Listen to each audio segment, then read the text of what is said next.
তৃণমূলের জেলা কার্যালয়ে বিজেপি ছেড়ে তৃণমূলে যোগদান করলেন বারোকোদালির ১ নম্বর অঞ্চলের বিজেপির পঞ্চায়েত সদস্য দুজন আজ তৃণমূল যোগদান করেন।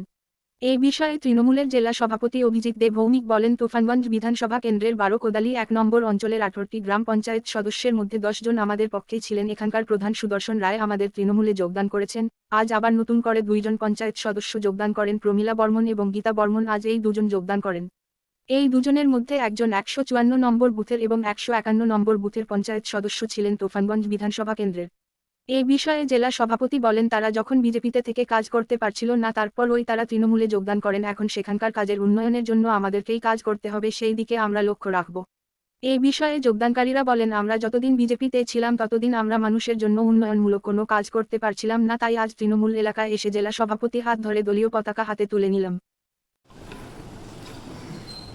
কি কারণে আজকে যে বিজেপি ছেড়ে তৃণমূল কংগ্রেসে যোগদান করলেন? নিজে ইচ্ছে আচ্ছা।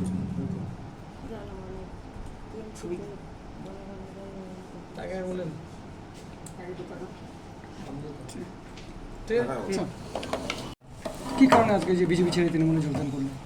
জনগণের সাথে বিজেপির সাথে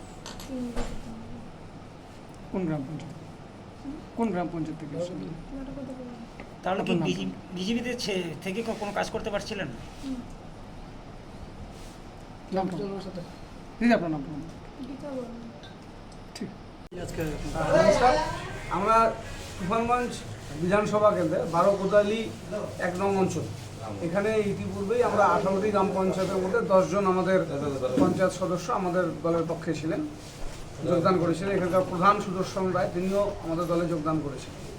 এখানে নতুন করে আরও ২ জন পঞ্চায়েত সদস্য, প্রমীলা বর্মন এবং গীতা বর্মন, তারা যথাক্রমে ১৫৪ এবং ১৫১ নং বুথের তুফানগঞ্জ বিধানসভা, তারা আজকে আমাদের দলে যুক্ত হচ্ছে।